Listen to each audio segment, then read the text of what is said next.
앞에서 그 투명한 빛 앞에서 모두 드러나 나의 모든 죄와 허물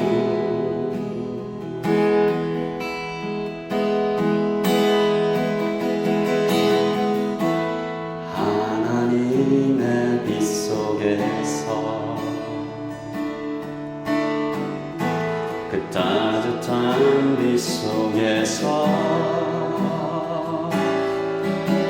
모두 고쳐질 나의 모든 죄와 상처 그의 빛 속에서 드러내어 징계함 아니 드러내어 고치시는 하나님의 은혜와 사랑 하나님의 빛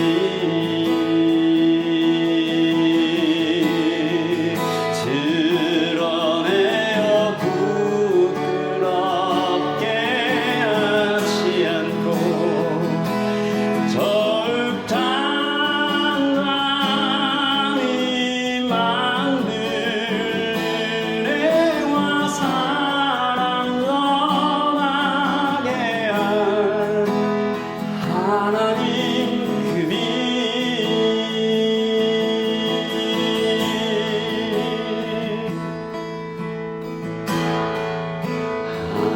하나님의 빛 앞에서 그 투명한 빛 앞에서 모두 드러나 나의 모든 죄와 허물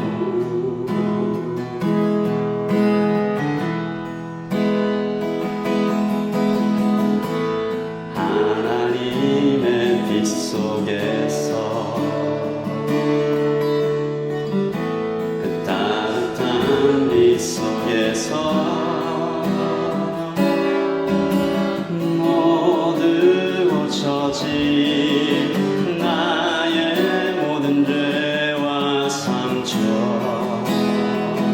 그의 빛 속에서 드러내어 징계함 아니 드러내어 고치시는 하나님의 은혜와 사랑 하나님의 빛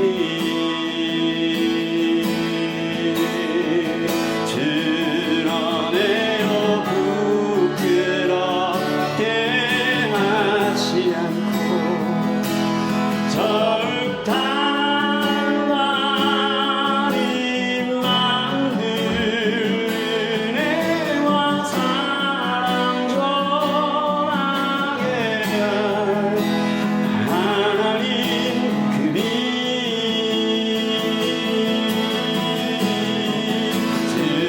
드러내어 징계함 드러내어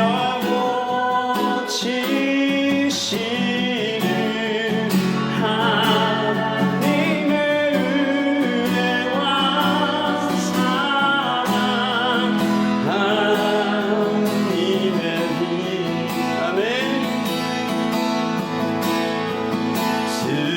드러내어 부끄럽게 하지 않고 더욱 단단히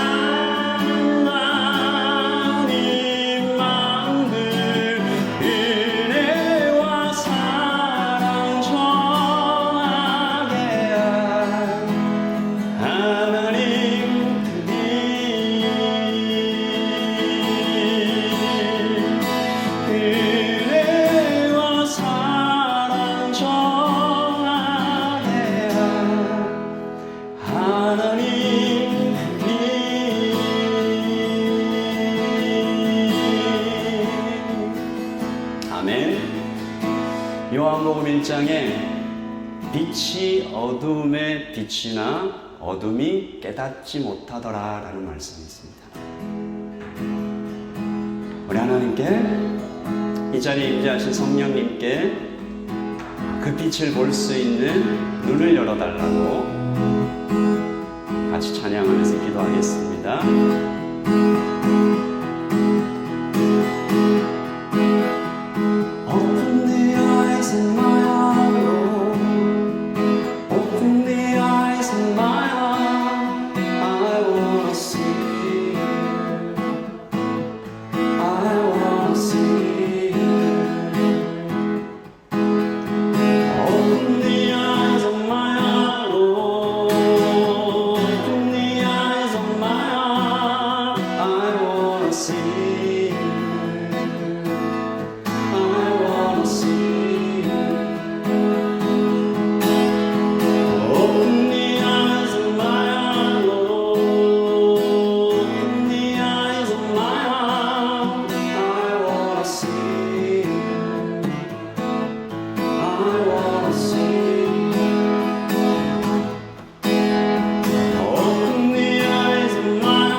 우리의 눈을 열어주시는 하나님 아버지께 우리 주인 삼은 모든 것을 내려놓고 더욱더 깊은 예배로 들어가십시다. 내가 주인 삼은 모든 것 내려놓고 내 주 대신 주 앞에 나가 내가 사랑했던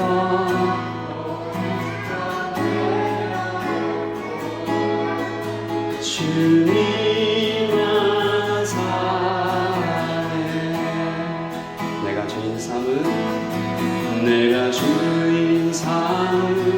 모든 것 내려 주인 대신 내 주 대신 주 앞에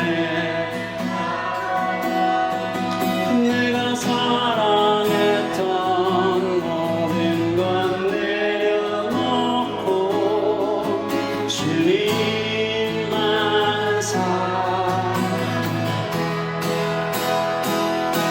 주 사랑 거친 풍랑에도 깊은 바다처럼 나를 담당해 주 사랑 내 영혼의 반석 그 사랑 위에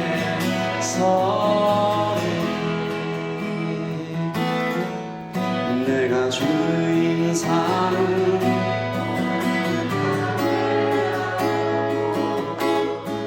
내 주 대신 주 앞에 내가 사랑했던 모든 것 내려놓고 주님만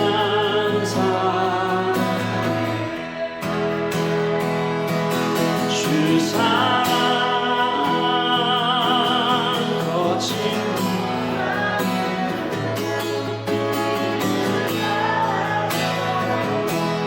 나를 잠잠케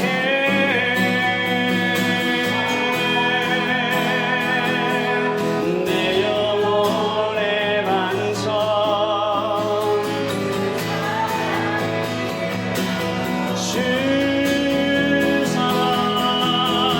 주 사랑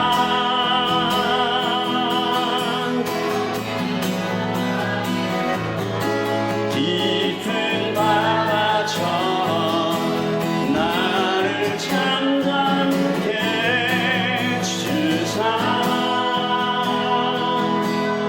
내 영혼의 반석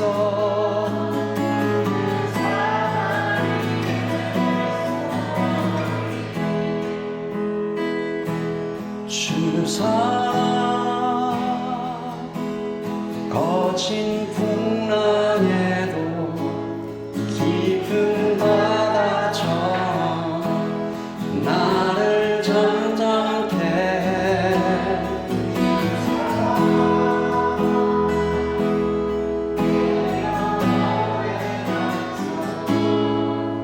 그 사랑 위에 서리 우리 잘 기도합시다.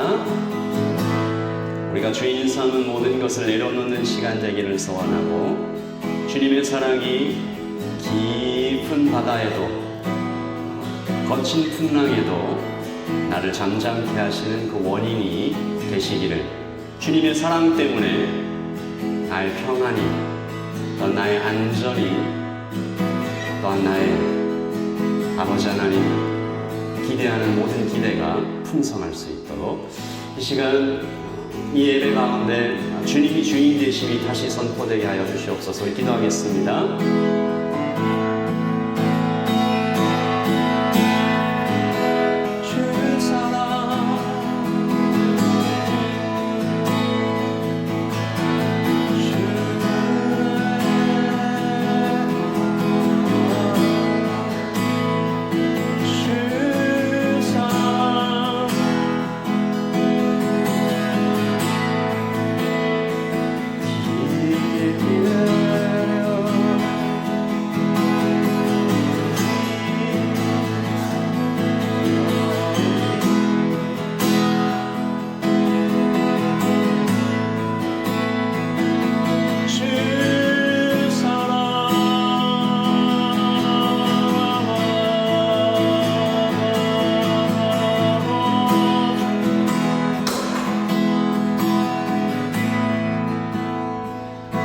주 사랑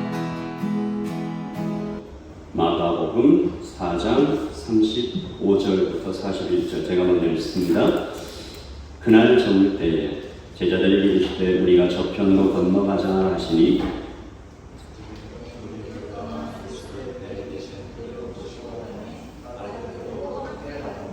큰 광풍이 일어나며 물결이 배에 부딪혀 들어와 배에 가득하게 되었더라.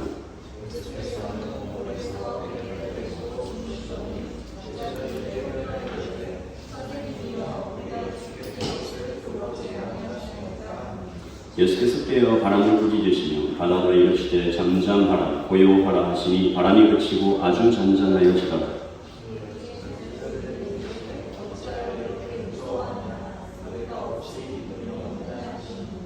같이 읽겠습니다. 그들이 심히 두려워하여 서로 말하되 그가 누구이기에 바람과 바다도 순종하는가 하였더라. 아멘. 하나님의 말씀입니다. 우리 한 번 더 읽으시면서 묵상하시겠습니다. 예배로 오신 모든 분들을 환영합니다. 오늘 말씀이 여기에 있는 우리 모든 형제와 자매들과 우리 어린이들에게도 이 말씀이 잘 들리기를 바라는데 하나님께서 은혜 주시기를 바랍니다. 마가복음 4장을 보고 있는데요. 마가복음 4장과 5장에 사람들이 무서워하는 것들이 4가지가 이렇게 쫙 나옵니다. 첫 번째는 오늘 말씀에서 보신 광풍, 미친 바람이죠.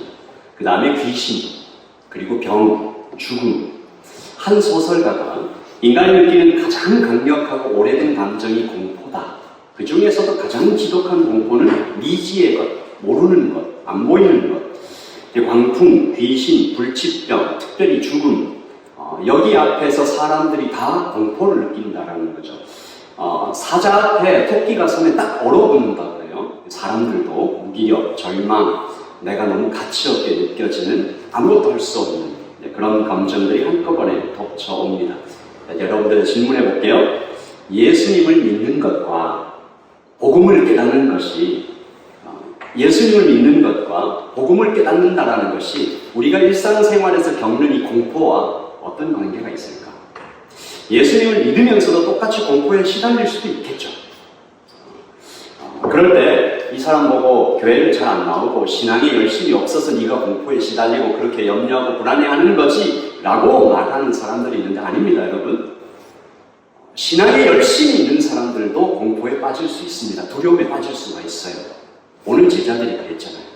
예수님한테 그냥 자기 목숨까지도 내어줄 것 같다 보이는 그 사람들이 공포에 빠져가는 장면이 오늘 말씀입니다. 오늘 말씀 첫 번째 45절 같이 읽고 35절 같이 읽어볼게요. 시작. 그날 저물 때에 제자들에게 이르시되 우리가 저편으로 건너가자.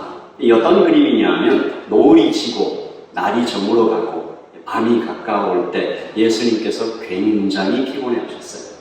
하루 종일 하나님 나를 전하시고 사람들을 만나다 보니까 이제 좀 쉬자, 건너편으로 건너가자 라고 했으니까 여기까지 좋았습니다. 배 타고 건너가자는 얘기니까 여러분들 예수님 제자들이 대체로 직업이 뭐예요? 어부잖아요. 어부. 배 많이 타본 사람들이에요. 그러니까 그 사람들과 함께 예수님이 배 타고 같이 건너가는 거 아무 문제 없어요. 그런데 문제가 발생합니다. 37절. 큰 광풍이 일어나며 물결이 그의 배에 부딪혀 들어오고 배에 가득하게 되었더라. Furious라는 표현을 영어에서 쓰더라고요. 큰 광풍. 이 바람은 갈릴리 호수에 가끔 나타나는 굉장히 위험하고 강한 바람인데 파도가 높이 치고 그 파도가 배에 다 들어오고 물이 점점 차오르고 금방이라도 뒤집어질 것처럼 막 세차게 흔들리는 어부들이 무서워 떨었다고 그랬습니다. 무슨 말이에요? 어부니까 무서운 거예요. 몸으로 겪어봤으니까. 이 광풍이 얼마나 지독하고 실제로 자기 친구들, 자기 이웃들, 가족들 중에 이 광풍 때문에 죽은 사람들도 있을 수 있는.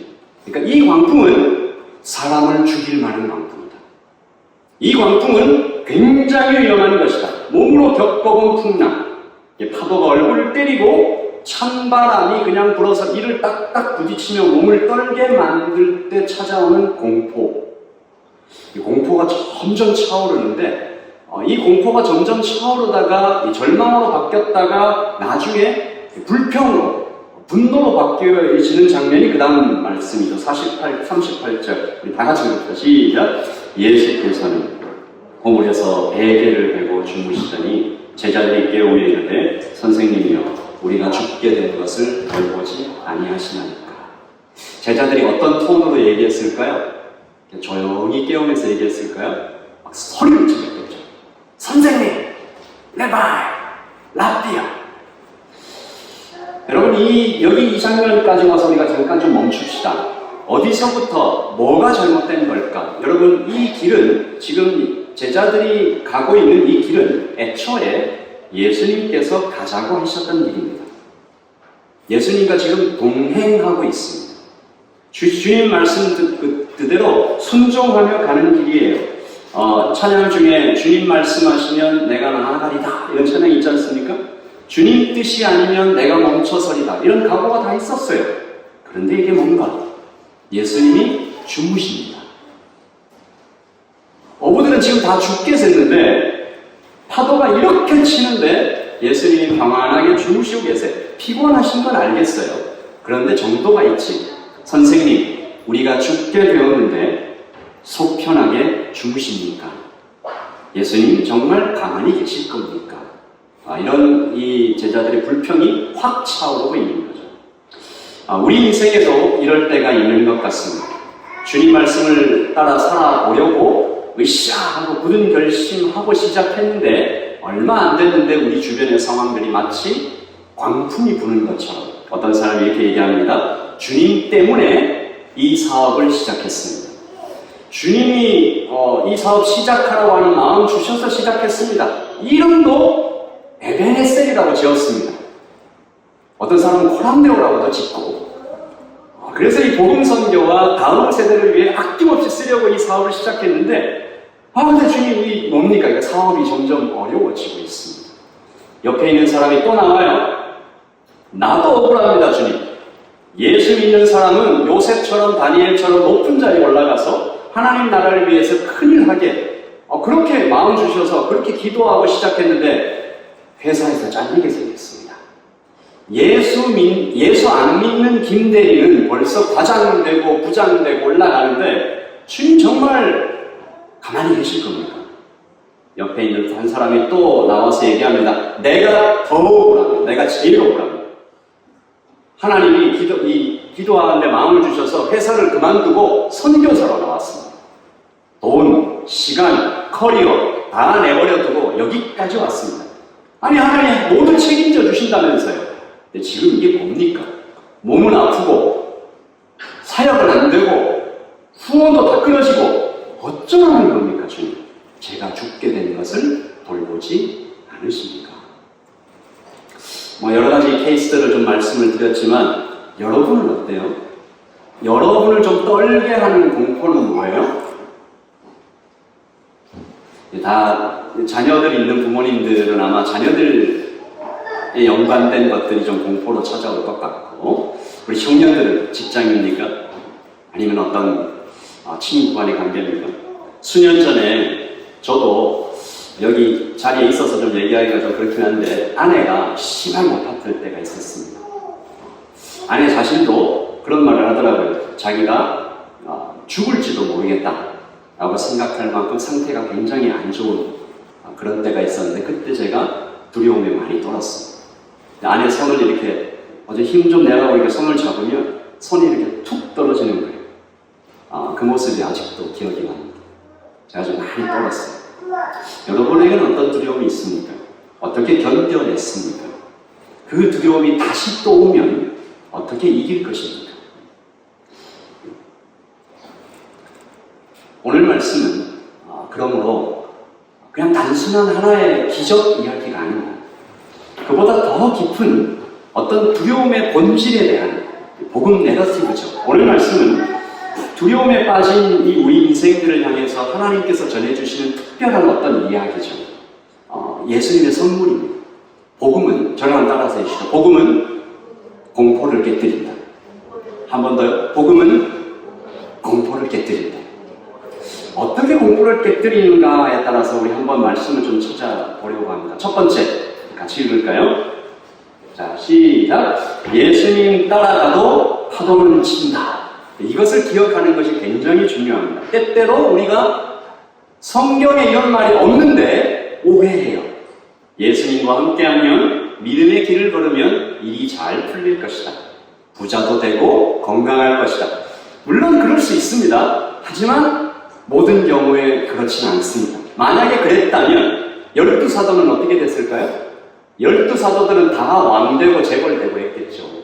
근데 그분들의 마지막은 고문당하고 순교하고. 예수님은 어때요? 하나님 아버지께 완벽하게 순종하셨던 예수님의, 그러니까 예수님을 따라가는 제자들에게도 파도가 치는 것은 당연합니다. 그러나 기억하셔야 돼요. 자, 한 번만 더 따라서 예수님 따라가도 파도는 친다. 그러나 이 파도는 죽이는 파도는 아니다. 이 파도는 죽이는 파도는 아닙니다. 왜요? 우리는 지금 감옥에 있지 않고 학교에 있기 때문입니다. 우리 어디 있다고요? 학교. 우리는 지금 감옥에 있는 게 아니에요. 학교에 있어요. 이것을 할 때 두려움이 우리를 집어삼키지 못합니다. 마가복음의 구조를 살펴보면 여기에 우리가 왜 학교에 있는지 하나님, 이 마가가 예수님을 드러내는 그 의도가 분명하게 보이는데, 마가복음 3장에서 6장으로 이어지는 구조를 한번 보죠. 그 다음, 네, 여기입니다. 여기 3장에서 6장까지 쭉 이어지는 구조를 보면 입학, 제자들의 선택, 그리고 이론교육, 하나님 나라에 대해서 4가지 비유, 교수 시범, 예수님께서 4가지 기적사건을 통해서, 그리고 마지막 실습교육, 제자들에게 설명을 주시는 거죠. 제자들을 선택하십니다. 그리고 그 제자들 선택한 제자들에게 하나님 나라는 이런 거야. 이론교육. 이때 뭐가 나와요? 겨자씨, 4가지 밭. 하나님 나라는 겨자씨처럼 작아 보여. 그 나라를 사람들이 다 가볍게 여겨. 길가밭, 자갈밭, 가시밭, 이런 사람들. 그런데 그 겨자씨는 자라서 큰 나무가 될 거야. 좋은 씨는 자라면 100배에 1000배 열매를 맺을 거야. 라는 얘기를 하시고 나서 정말 그런가? 하나님 나라는 정말 그런가? 그게 오늘 우리가 읽은 이 말씀이 포함되어 있는 교수 시범, 예수님의 4가지 기적 사건, 하나님 나라의 능력, 죽이는 파도를 잔잔케 하고, 미쳐 날뛰는 귀신은 쫓겨나가고, 죽을 병이 치유되고, 심지어 죽음의 문을 열어젖히고 한 생명을 다시 되찾아오는, 아시죠? 달리다고. 이 소녀는 죽은 것이 아니라 잔다. 다시 깨우는 거죠. 이 주님 말씀이 그대로 이루어지는 현장에 제자들이 있는 거예요. 그러니까 학교에 있는 거죠. 예수님은 지금 교수 시범을 보여주고 있는데 말로만 하시는 것이 아니고 몸으로 체험할 수 있도록 그 현장에 다 데리고 다니십니다. 그러니까 이 파도는 죽이는 파도가 아니고, 제자들도 지금 죽어가는 중이 아니고 훈련을 받고 있는 거죠. 물론 쉽지 않습니다. 그럼 사진을 한번 볼까요? 축구 좋아하시는 분들이 이 사진 아실 텐데, 이번 아시안컵의 한 경기 후에 손흥민, 황희찬 선수의 무릎 사진을 이렇게 어떤 기사가 올렸더라고요. 칭칭 감긴 붕대, 찢기고 터진 상처, 피멍은 물론이고 살점이 떨어진 것도 보이더라고요. 여러분, 훈련은 이런 것이에요. 악기를 배우는데 손가락에 굳은 살 없이 악기를 배우는 사람이 있습니까? 제자들은 지금 믿음의 근육을 키워가고 있는 중입니다. 믿음을 몸에 새겨 넣는 중입니다. 그러니까 제자들은 그날 밤 죽어가고 있었던 것이 아니라 위대해져 가고 있었습니다. 물론 아프죠. 자기 게 깨지니까 넘어지고 쓰러지고 찢어지고 피가 흐르는 일이 있겠죠. 그러나 안심해야 되는 것은 지금 이 훈련을 누가 진행하고 계시냐? 주님이 진행하고 계십니다.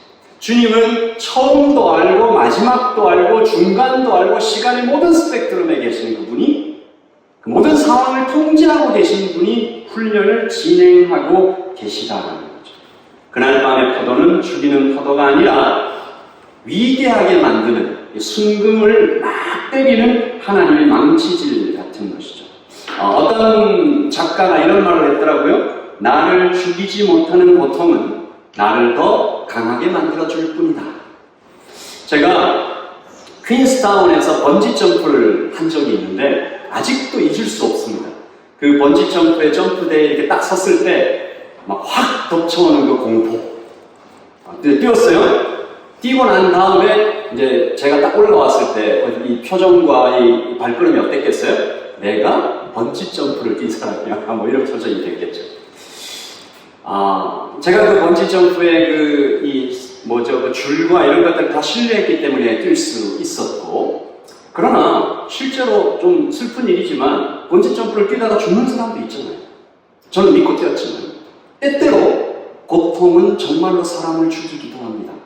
번지 점프는 완벽하게 안전하지 않아요. 그러나 우리 한번 고백하십시다. 주님 안에 있을 때 우리는 완벽하게 안전합니다. 파도는 우리를 죽이지 못합니다. 사도 바울은 이 고백을 했죠. 우리도 같이 고백하십시다. 로마서 사도 바울의 확신을 우리도 같이 좀 담아서 사도 바울 확신했잖아요.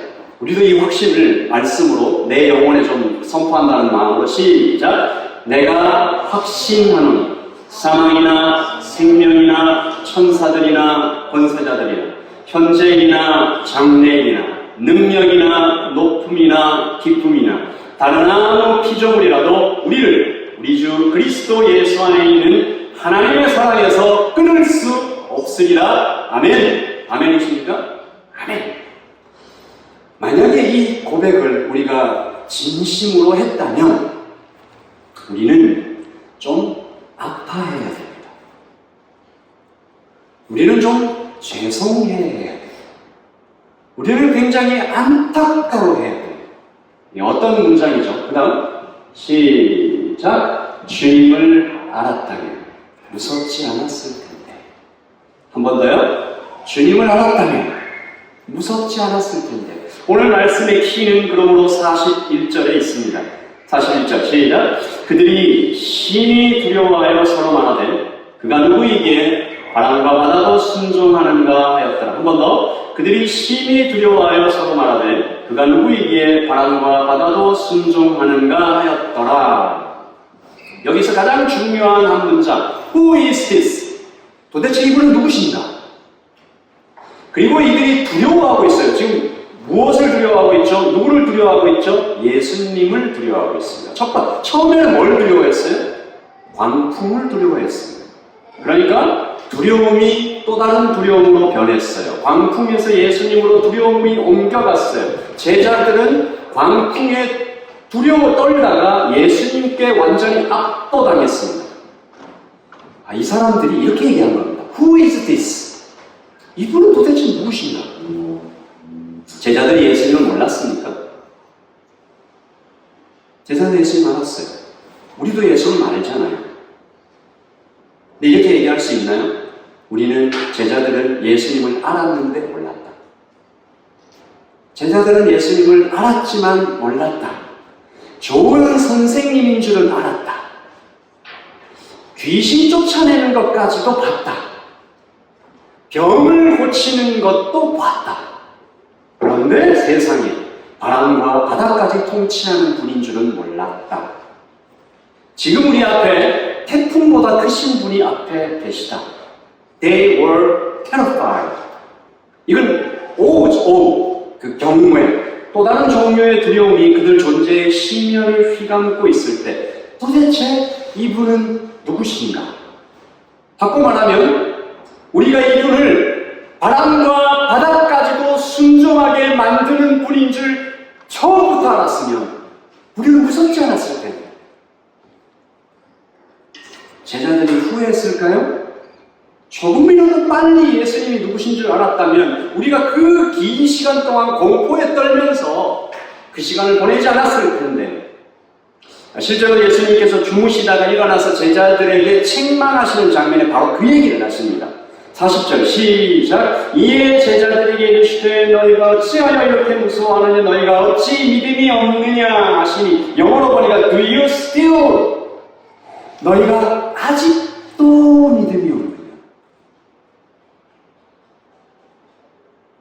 우리 모두 다 들어야 할 주님의 말씀이다라는 생각입니다. 주님을 제대로 알았다면, 복음을 제대로 알았다면, 하나님이 어떤 분이신지 우리가 제대로 알았다면 우리 인생의 모든 상황 속에서 그토록 공포에 떨지 않았을 텐데, 예수님이 너희가 아직도 믿음이 없느냐라고 하시는 그 장면은 막 혼내는 게 아니잖아요. 이 바보 같은 놈들아, 이게 아니고 안타깝다.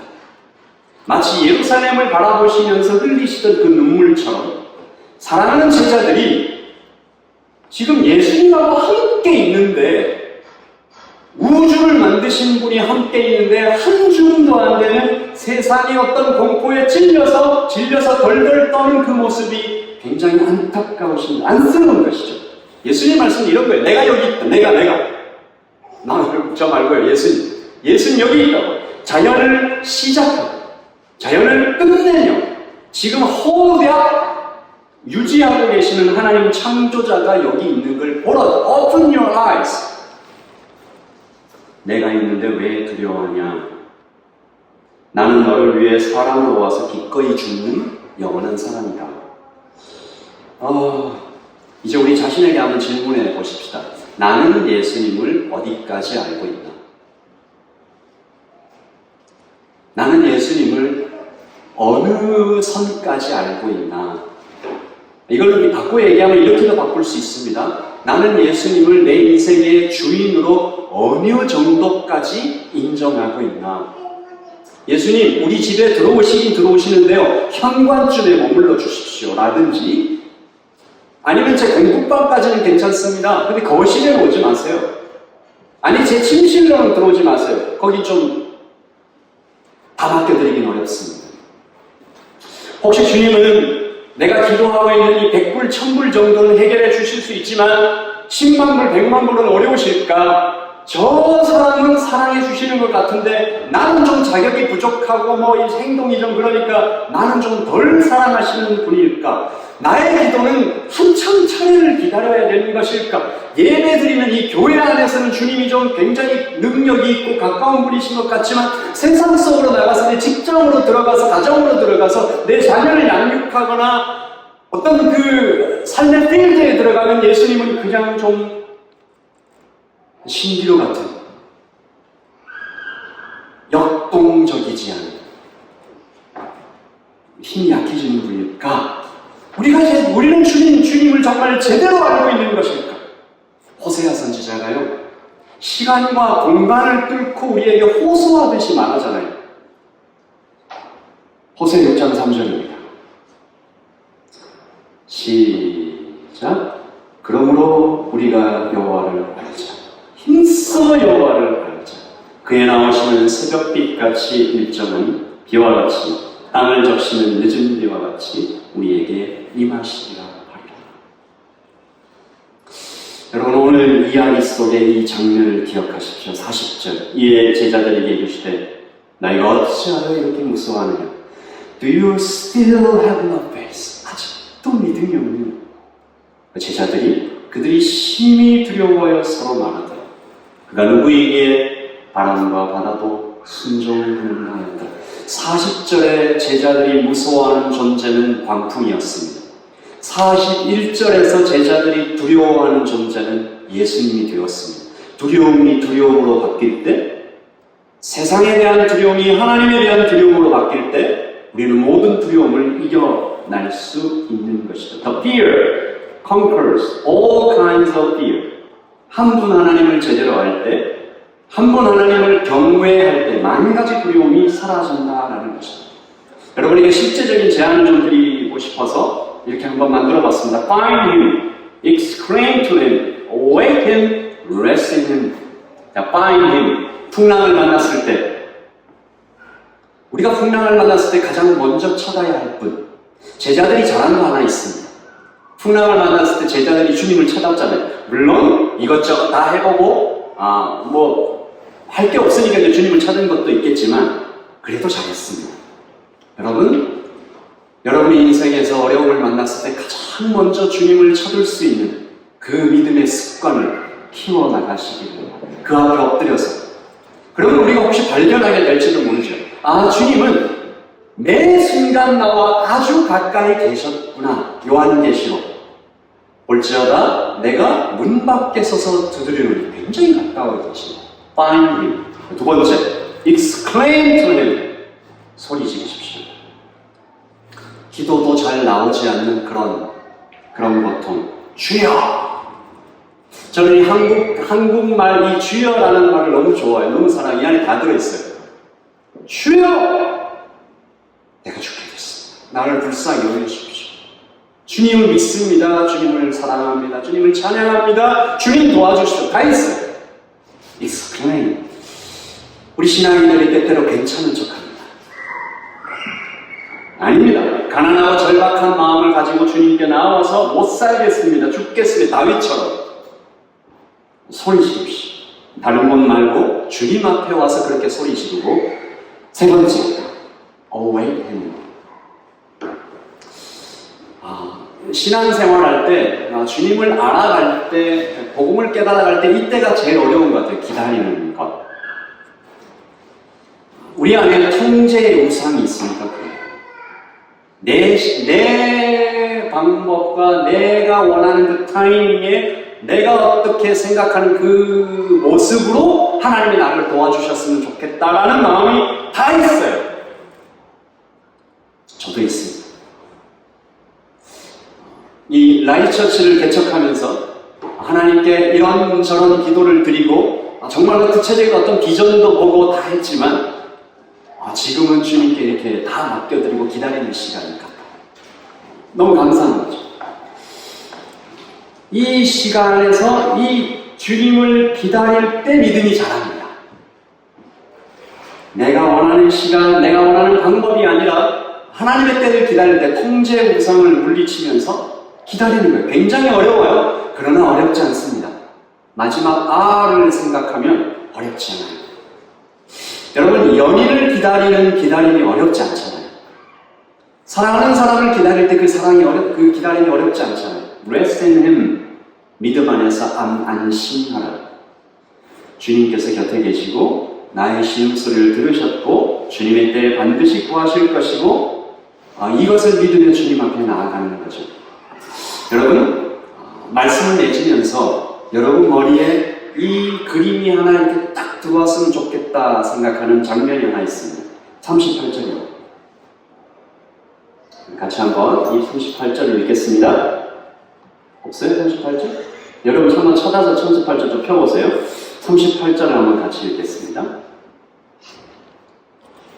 자, 찾으셨으면 읽습니다. 시작. 예수께서는 고물에서 베개를 베고 주무시더니 제자들이 깨우며 이르되 선생님이여 우리가 죽게 된 것을 돌보지 아니하시나이까. 이 장면에는 마치 흑백과 칼라 그리고 흑백으로 치면 흑과 백 컨트라스트가 정말 극과 극에 가까워 있는 예수님의 평안과 제자들의 두려움이 한 장면 안에 딱 그려져 있습니다. 주님은 주무세요. 베개까지 베고 주무세요. 여러분 어떨 때 자요? 잔다는 것에 대한 의미가 뭘까요? 물론 피곤해서도 자죠. 하지만 더 중요한 이유는 이 자고 있는 이 대상이 안전을 확보했다라는 거예요. 그쵸? 내가 지금 안전해야 그 어떤 이 모든 상황들이 안전해야 평안을 확신해야 깊이 잡니다. 주님은 지금 굉장한 평안 속에서 안전을 완전히 확보하신 것을 믿으시면서 이렇게 주무시고 계시는. 그러니까 제자들은 예수님이 일어나서 풍랑 잔잔하게 하시는 그 사건 전에 주무시고 계신 주님을 봤을 때 이미 눈치챘어야 했습니다. 저를 한번 따라서 해주십시오. 평안은 처음부터 여기 있었다. 평안은 처음부터 여기 있었다. 주님의 평안한 모습에서 상황의 본질을 파악했어야 되는 것입니다. 주님의 평안은 어디서 왔을까요? 주님의 평안은 어디서 왔을까요? 하나님 아버지를 완벽하게 아시는 그 안, 그리고 그 평안의 근거가 주님 자신에게서도 나타나는 거죠. 이상하게 들릴 수 있지만 그러므로 당시 그 배 위에서 제자들과 예수님의 차이는 크지 않았습니다. 오직 하나죠. 예수님에게는 믿음이 있었고 제자들에게는 없었습니다. 그리고 바로 그 믿음이 모든 것을 바꾸어 버렸다라는 거죠. 그래서 예수님은 제자들을 안타까워하면서 불쌍해하면서 안쓰러워하면서 이 속으로 눈물을 흘리셨을지도 모르는 것 같은 그 안타까움으로 말씀하시는 거죠. 이에 제자들에게 이르시되 어찌하여 이렇게 무서워하느냐? 너희가 아직도 믿음이 없느냐? 바꿔 말하면 너희가 믿음이 있었다면, 너희가 나를 제대로 알았다면 너희는 처음부터 무서워하지 않았을 것이다.